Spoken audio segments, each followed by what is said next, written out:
أشهد أن لا إله إلا الله وحده لا شريك له وأشهد أن محمدا عبده ورسوله أما بعد فأعوذ بالله من الشيطان الرجيم بسم الله الرحمن الرحيم الحمد لله رب العالمين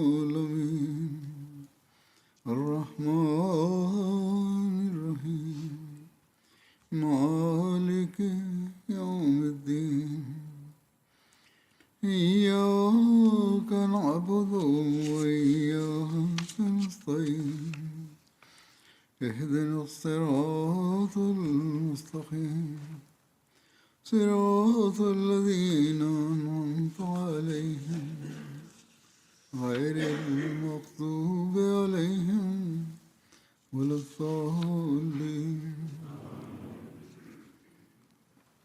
اليوم سوف أسرد لكم من حياة وسيرة المسيح الموعود عليه السلام، الخادم الصادق البار للنبي الأكرم صلى الله عليه وسلم، أحداثا تبين كيف تمسك بالصدق بكل ثمن، وكيف عمل بالصدق بكل قوة، وكيف تحدى معارضيه في هذا المجال.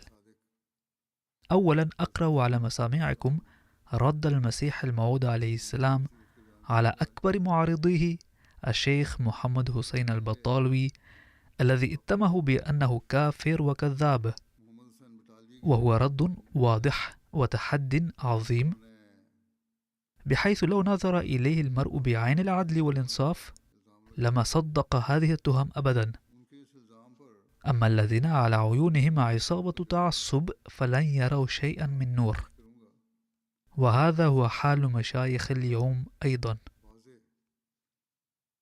ذات مرة أرسل الشيخ محمد حسين البطالوي إلى سيدنا المسيح الموعود عليه السلام رسالة نعته فيها بأنه مخالف لدين الإسلام وكافر وكذاب وما إلى ذلك والعياذ بالله.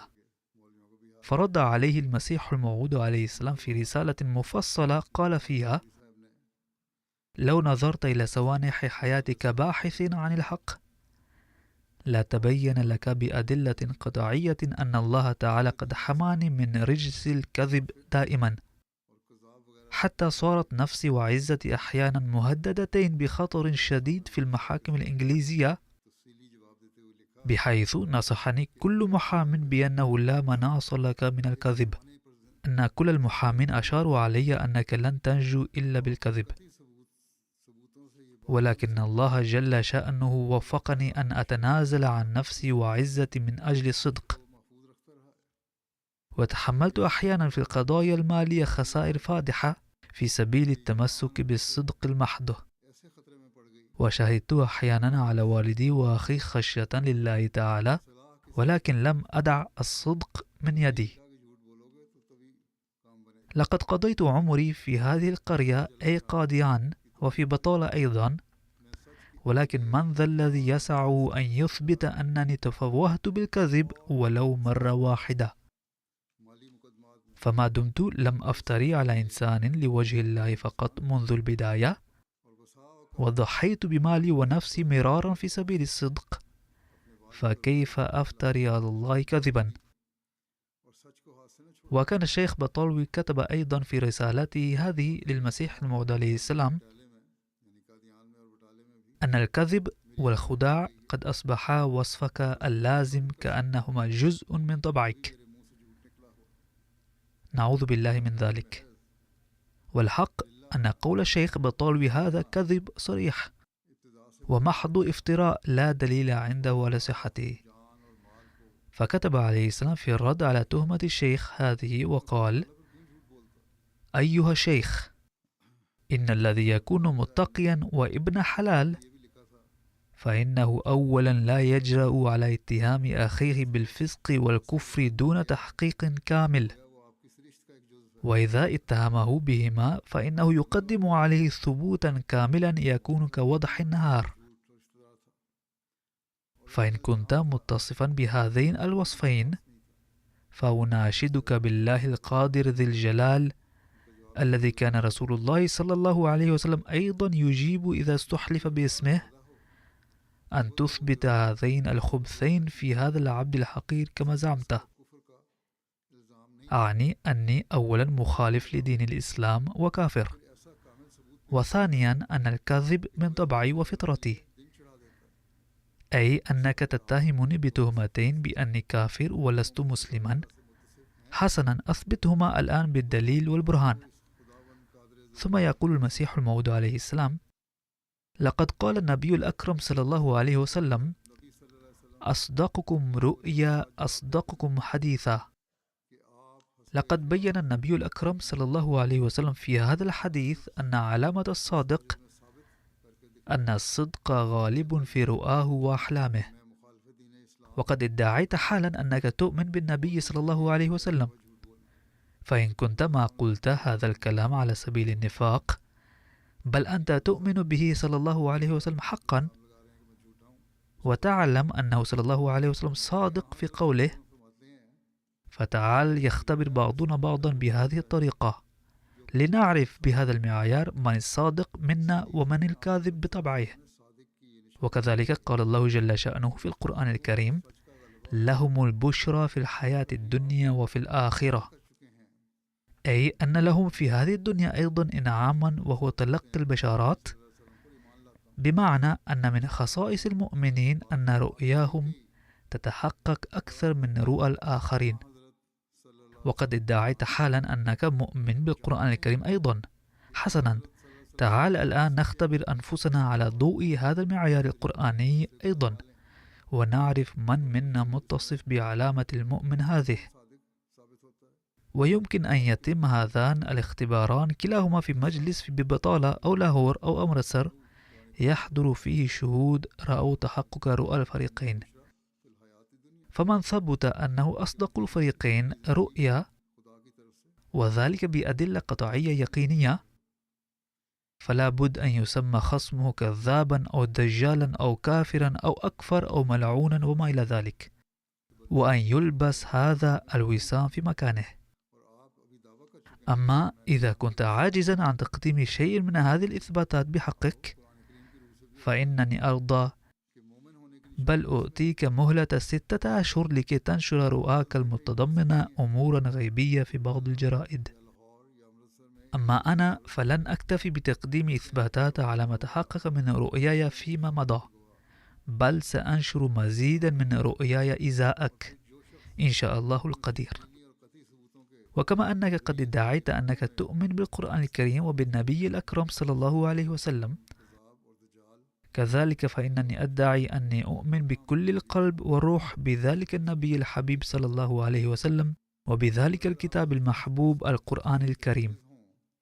فالآن سيختبر بهذه العلامة من هو صادق منا في دعواه ومن هو كاذب.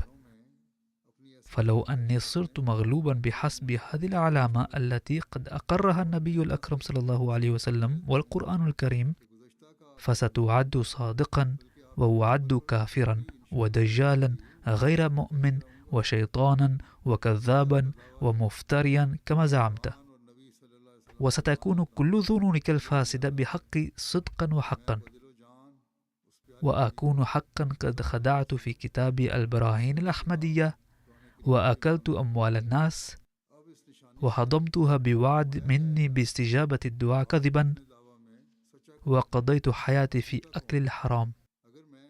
أما إذا أثبتت العناية الإلهية التي ترافق المؤمنين الصادقين صالحين دائما أني صادق، فقل لي: ألا تستحق حينها هذه التسميات مع مشيختك؟ أم سيبقى لك مهرب حينئذ أيضا؟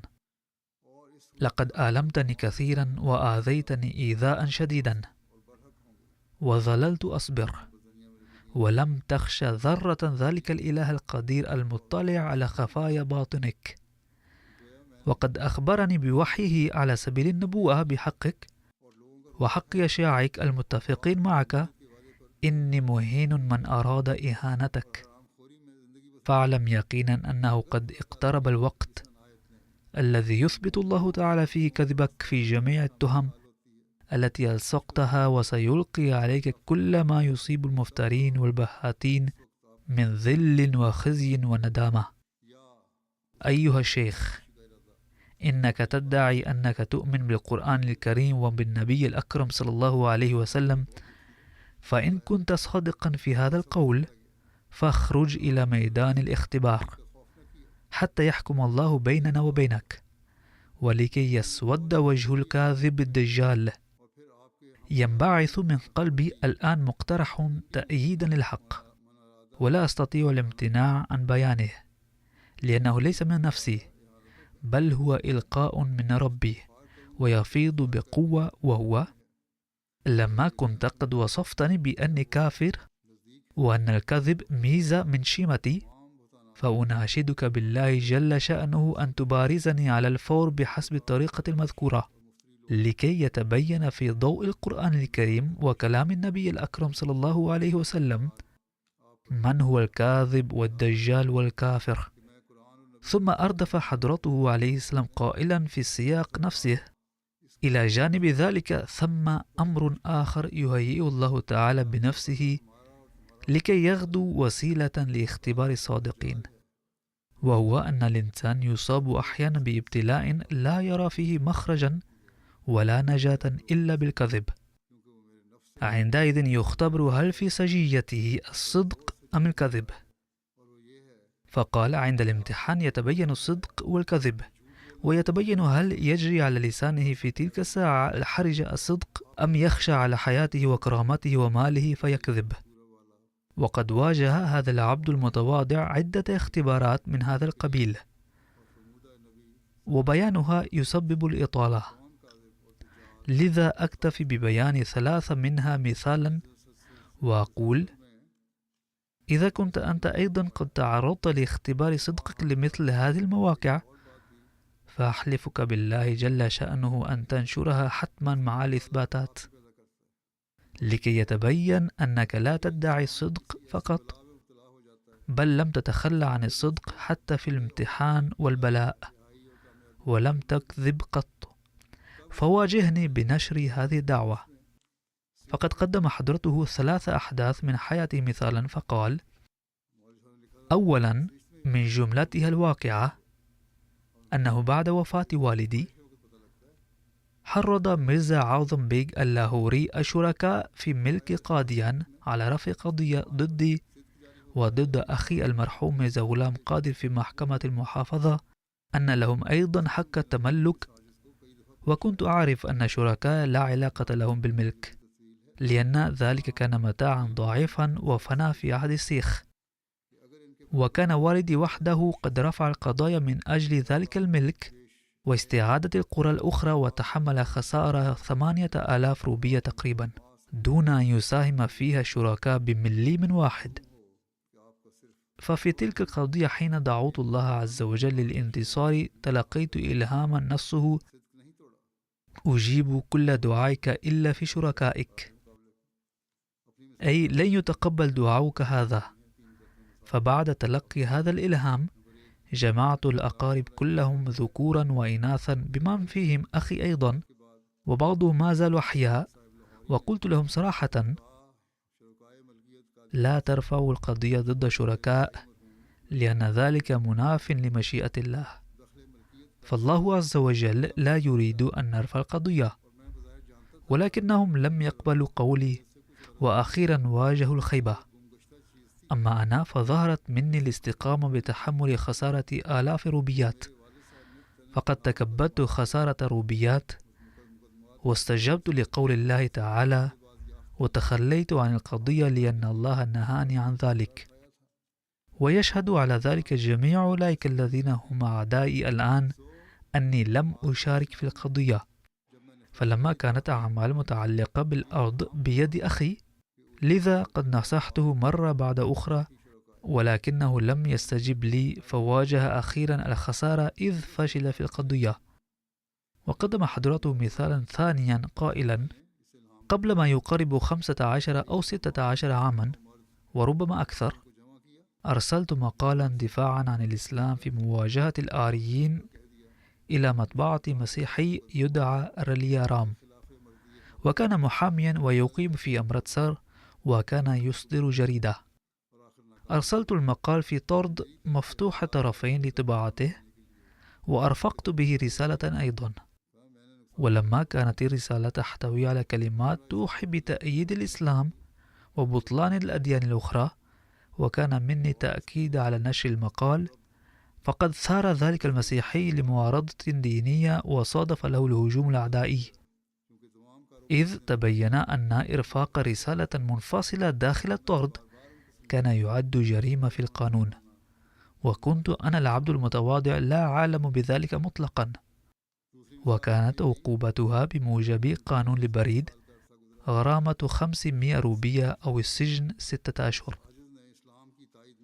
فبادر إلى رفع الشكوى إلى مسؤولي البريد لرفع القضية ضد هذا المتواضع في المحكمة.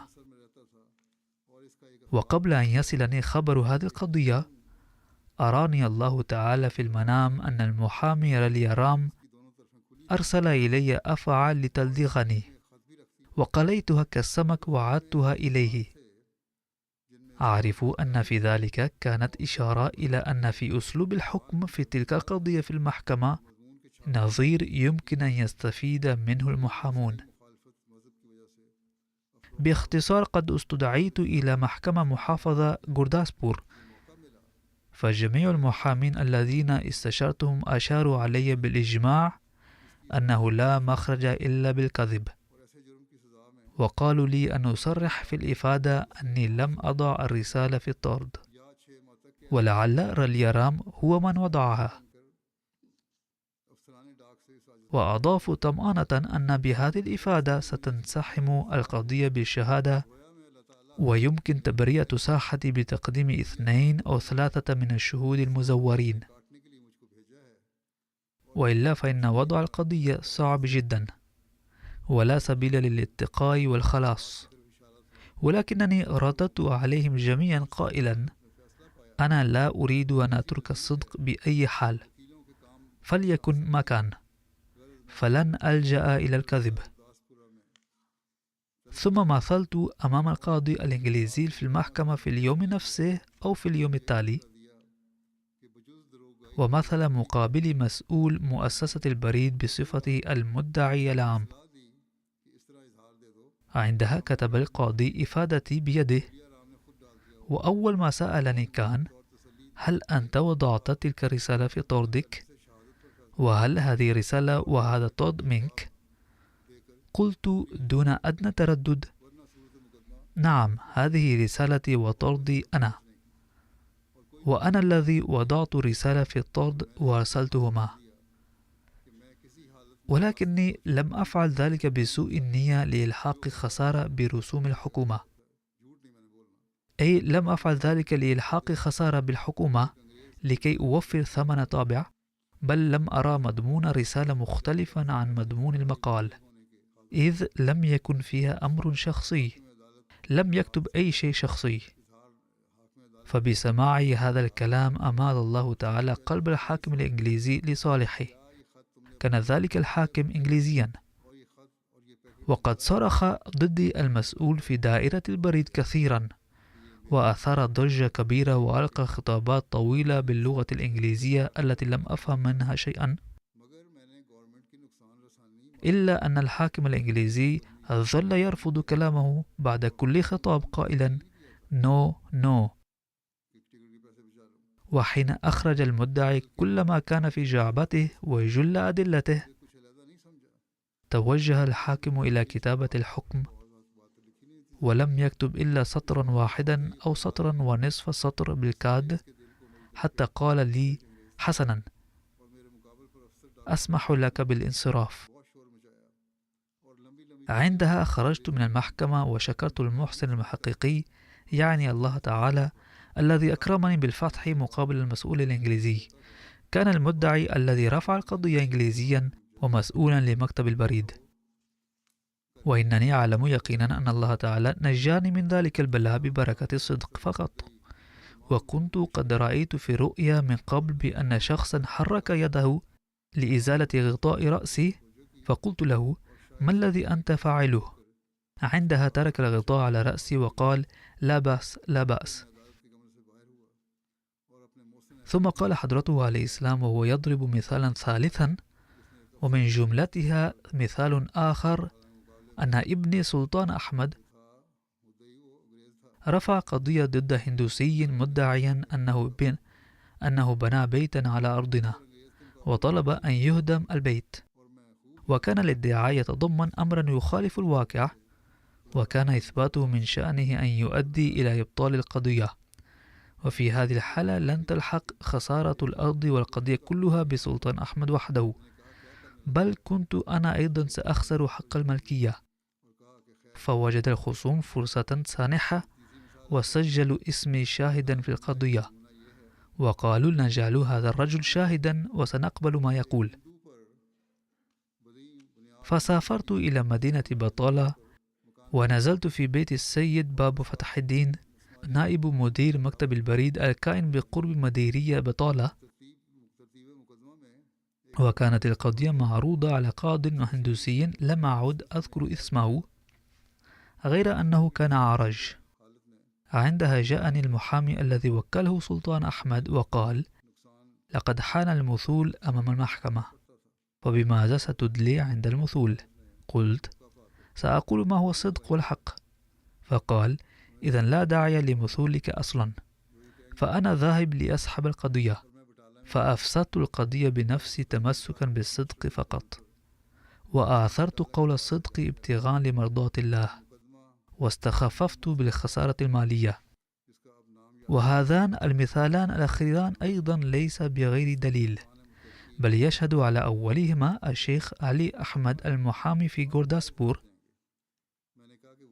والسردار محمد حياة خان CSI، وسيكون ملف القضية موجودا في محكمة غورداسبور. أما الحادث الثاني فيشهد عليه باب فتح الدين والمحامي نفسه الذي لم أعد أذكر اسمه، وكذلك القاضي الذي ذكرته، ولعله قد نقل الآن إلى مدينة لوديانا، ولعله قد مضت على هذه القضية 7 سنوات تقريبا. وها قد تذكرت أن أحد الشهود عليها هو السيد نبي بخش، محدد الأراضي الزراعية في بطالة.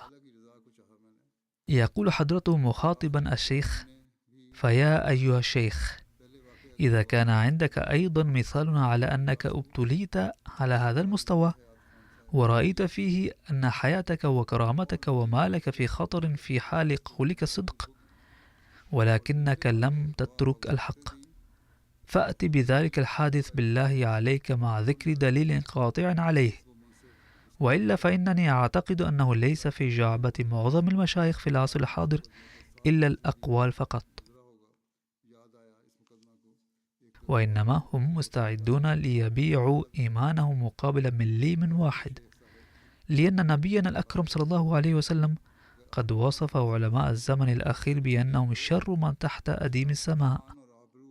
وقد اعترف المرحوم نواب صديق حسن خان الذي تعده مجددا في كتابه حجج الكرامة أن العصر الراهن هو الزمن الأخير المشار إليه، لذا فإن الاعتقاد بالزهد هؤلاء العلماء وتقواهم بدون دليل يستلزم تكذيب قول النبي صلى الله عليه وسلم، لذا عليك أن تقدم نظيرا لذلك، وإن لم تفعل لثبت أنه ليس في جعبتك إلا الادعاء البحت بصدق المقال.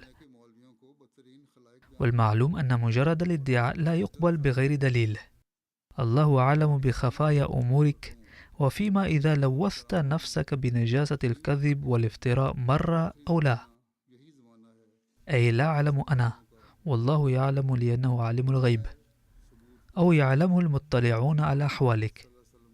والذي يتمسك بالصدق عند الابتلاء ولا يتركه يختم على صدقه، فإذا كنت تملك هذا الخاتم فلتقدمه، وإلا عليك أن تخشى الله لئلا يفضحك. ورد في تفصيل القضية المذكورة آنفا التي رفع فيها ميرزا سلطان أحمد دعوى هدم المنزل أن نائبا هندوسيا يدعى شنكر ساد كان يشغل منصبا حكوميا في ولاية جامو، وفي قاديان استولى على أرض خالية تقع في الجهة الشرقية من مسجد الأقصى وشيد عليها منزلا، وهو المكان الذي أسست فيه لاحقا مكاتب صدر أنجمن أحمدية. وكان ميرزا سلطان أحمد قد رفع دعوه مطالبا بهدم ذلك المنزل، غير أن صياغة القضية اشتملت على أمر مخالف للواقع، وهو ما كان سيؤدي إلى إبطال القضية، وكان في ذلك ضرر لا يقع على ميرزا سلطان أحمد وحده بل على المسيح الموعود عليه السلام أيضا، إذ كانت حقوق الملكية على تلك الأرض ستضيع. أما الطرف المعارض أي شانكر داس فلم يكن مالكا لتلك الأرض، إلا أنه كان قد استولى عليها فعليا، فهو لم يكن صاحبها شرعي، ولكنه استولى عليها، وأراد هؤلاء أن يستثمروا هذا الوضع القانوني لصالحهم، فاستدعوا حضرته عليه السلام للإدلاء بشهادته أمام المحكمة، وذلك لأنهم رغم أعدائهم الشديد لحضرته كانوا يعلمون أن حضرته لن يكذب أبدا، وأنه سيدلي بشهادته في المحكمة مقرا بأن الطرف المعارض هو المستولي على الأرض فعلا منذ أمد بعيد. وهذا ما حدث بالضبط. فلما علم صاحب زاد ميرزا سلطان أحمد أن الطرف المعارض قد استدعى شهادة حضرته عليه السلام، وهو أيضا يعلم يقينا أن حضرته لن يكذب أبدا، لذا قد ساحب القضية. على أي حال، فإن تاريخ هذا المنزل الشامخ الفخم يوحي بأنه كان يعرف بمنزل الدبتي شانكر داس، الذي كان شديد العناد والعداء كما أسلفت. وكان هذا المبنى المرتفع يجعل بيوت المسيح الموعود عليه السلام مكشوفة ويسبب انتهاكا لخصوصيتها، وكان ذلك أحد أسباب خوضه القضية وعدائه. ومن مظاهر أعداء شانكر داس أنه كلما توجه المصلون إلى المسجد الأقصى كان شانكر داس يجلس أمام باب منزله ويوجه الشتائم إلى الذاهبين والعائدين، ويستخدم شتى أساليب الإيذاء. وحين كان المعذبون على يديه يأتون بشكواهم إلى سيدهم أي المسيح الموعود عليه السلام، كان يقوي هممهم بعزم وجلال قائلا: اصبروا، فلا أحد يصمد أمام المعسكر الملكي. لقد أقام هذا الشخص وكرا له، ولكن معسكرنا أيضا معسكر ملكي، أي معسكر الله تعالى، ولن يصمد أمامه أحد. ثم رأى الراؤون وسمع السامعون كيف أخذ منزل دبتي هذا المليء بالبهجة والحيوية يقفز ويخرب. وفي نهاية المطاف غادر الرجل المكان بسبب مرض أو بسبب آخر، فاشترى هذا المنزل الشيخ يعقوب علي إرفاني. وفي عام 1932 أنشئت فيه مكاتب مؤسس صدر أنجمن أحمدية، وقد افتتحها سيدنا المصلح الموعود رضي الله عنه بنفسه. ومن عجائب قدرة الله تعالى أن ذلك الشخص الذي ما كان يسمح بكل رعونة لأي مصل ليمر من أمام منزله باتجاه المسجد، فقد محى قدر الله تعالى اسمه وأثره، وحول ذلك المنزل كله وتلك المنطقة بيسرها إلى المسجد ليكون جزءا من المسجد الأقصى. وكان من البركات العظيمة لهذه الشهادة على التزام المسيح الموعود عليه السلام بالصدق والحق أنه لم يتخلى عليه السلام عن الحق قط، ولم يبالي مقابله بكرامة الأسرة ومكانتها، ولا بضياع الأرض والممتلكات، فكأنه ضحى بكل شيء بيده طوعا وبطيب خاطره. وتقبل الله تعالى هذه التضحية وعال شأنها وبارك فيها، حتى أن ذلك البيت موجود اليوم عاملا تحت منارة المسيح لعبادة الله الواحد أحد. يقول المصلح الموعود رضي الله عنه عن المحامي الذي كان يتابع هذه القضية: إن الشيخ علي أحمد المحامي الغورداسبوري كان في تلك الحقبة يتابع معظم القضايا نيابة عنه عليه السلام، وكان بعد الاطلاع على سيرته الطاهرة النقية قد أحسن به الظن به غاية الإحسان بعد ادعائه عليه السلام أيضا، مع أن هذا المحامي لم يكن أحمديا. فقال له المحامي: لا يوجد شاهد آخر، وهذه الرسالة تتعلق بالموضوع ذاته الخاص بقضية الأولى المتعلقة بالبريد، ويمكن اعتبار الرسالة جزءا من الإعلان. هنا يروي المصلح الموعود رضي الله عنه تفاصيل قضية البريد، فيقول: قال المحامي للمسيح الموعود عليه السلام إنه يمكن اعتبارها جزءا من الإعلان، فبإمكانكم أن تقولوا دون ارتكاب كذب: لقد أرسلت إعلانا فقط ولم أرسل رسالة، غير أنه عليه السلام رفض ذلك وقال: هذا لا يمكن، فهذه المراوغة تتنافى مع الصدق، لأنني أرسلت رسالة وإن كان مضمونها جزءا من الإعلان، إلا أنني أرسلت رسالة أيضا، فسأقول بكل صراحة إنني أرسلتها، كيف يمكنني إنكار ما فعلت؟ فلما مثل عليه السلام أمام المحكمة وسألته عما إذا كان قد وضع رسالة ضمن الإعلان، أجاب بكل وضوح: نعم. وكان لابد من أن يؤثر هذا الصدق والصمود تأثيرا بالغا في نفوس الآخرين، بل امتد أثره إلى المحكمة أيضا، فقضت ببراءته وقالت: لا يجوز إدانة رجل على جريمة شكلية بحتة، متمسك بالصدق والاستقامة. وفي معرض حديثه عن محامي قضية البريد ذاتها، يقول الشيخ يعقوب علي عرفاني: أخبرني الشيخ علي أحمد المحامي بنفسه، وهذا بيان المحامي بلسانه الذي أدلى به للشيخ يعقوب علي عرفاني، إذ روى له وقع تلك القضية قائلا: عرضت هذه القضية آخر مرة في محكمتي في دينا نجر، وقد بذلت قصارى جهدي لإقناع حضرة المرزا بأن ينكر وضع تلك الرسالة في الطرد البريدي، إذ لم يكن ثم أي دليل يثبت أن الرسالة استخرجت من ذلك الطرد بالذات، فضلا عن أن شهادة لالاريليا رام نفسه لم تكن مقبولة بسبب اختلاف الدين. وكلما ألححت عليه أكثر، أبى حضرة المرزا بشدة أكبر. قلت له مرارا بأن العواقب لن تكون محمودة، فستلطخ سمعة الأسرة الكريمة نتيجة الإدانة في قضية جنائية، وأن الأمور كلها سائرة ضده، ولكنه المسيح الموعود عليه السلام لم يذعن لكلامه. يقول المحامي: خشية من أنه لو خسرت القضية بعد متابعتي إياها ستلومني العائلة كثيرا، فقد استغللت إصرار حضرته على عدم الإنكار، أي عندما أعلن المسيح الموعود عليه السلام أنه لن ينكر وضع رسالة في الطرد، قلت له: إن كنت لا تأخذ بنصيحتي فلن أتولى الدفاع عنك، ولن أستطيع أن أعمل محاميا لصالحك. وكان في ظني أن الحكم سيصدر بالإدانة، وسيقال عندها إن ما جرى كان نتيجة مخالفة حضرتي لمشورة محاميه. كان المحامي أيضا يخشى أن حضرته سيعاقب حتما، وكنت أخشى أن يقول الناس في حالة الإدانة: ما أسوأ هذا المحامي الذي لم يحسن تقديم القضية. فغبت عن جلسة المحكمة غضبان أسفا دفعا لتعريض نفسي لسوء السمعة، وقلت: حسنا، لن أحضر المحكمة. وعرضت القضية على المحكمة في غيابي، ولم تكن لدهشة حدود، يقول المحامي بنفسه حين صدر الحكم بإسقاط القضية، ثم قال: ندمت لأنني كنت سأنال سمعة النجاح مجانا، ولكن الأوان كان قد فات.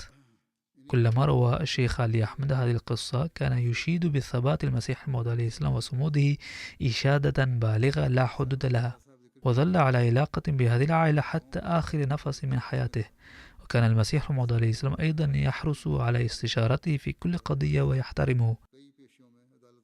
وفي سياق الحديث عن القضية المختلفة من هذا القبيل، يروي الشيخ نور أحمد رضي الله عنه أن والده وعمه كانا يقولان: كانت قريتنا ضمن منطقة نفوذ المسيح الموعود عليه السلام، وعمل حضرته وكيلا عن والده فترة من الزمن، وقد رافقناه إلى المحكمة في عدة جلسات، وكان دائما يتمسك بالصدق والحق، حتى وإن عاد ذلك بالضرر على القضية.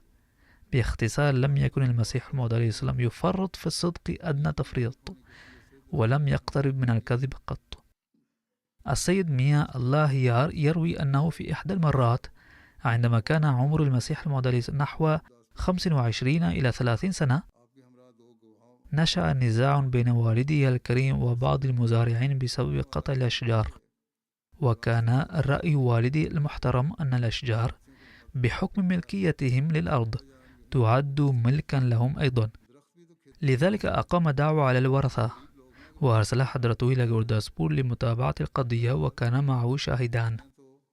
وعندما عبر حضرته القناة المائية ووصل إلى قرية بطنة ولا، جلس قليلا ليستريح في الطريق، وخاطب رفاقه قائلا: إن والدي يشدد في هذا الأمر بلا داع، فالأشجار أيضا مثل زراعة، وهؤلاء الناس أناس فقراء، فما الضرر لو قطعوها؟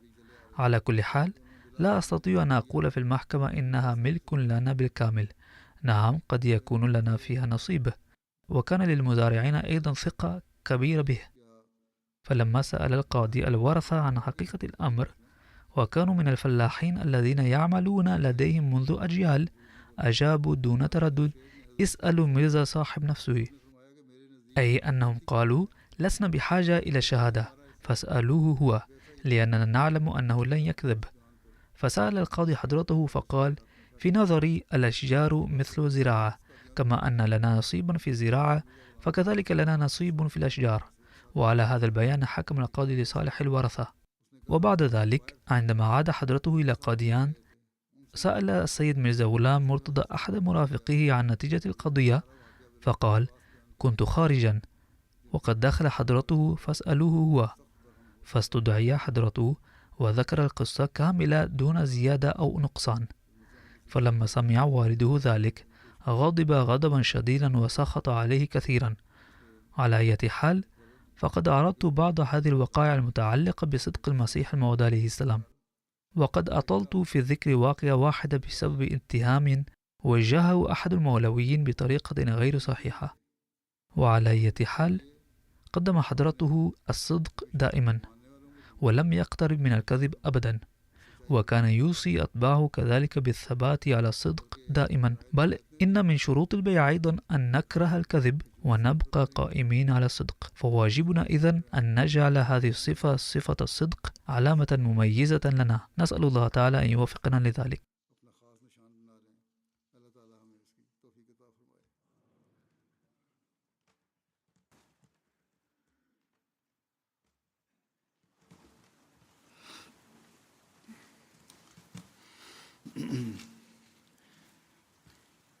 الحمد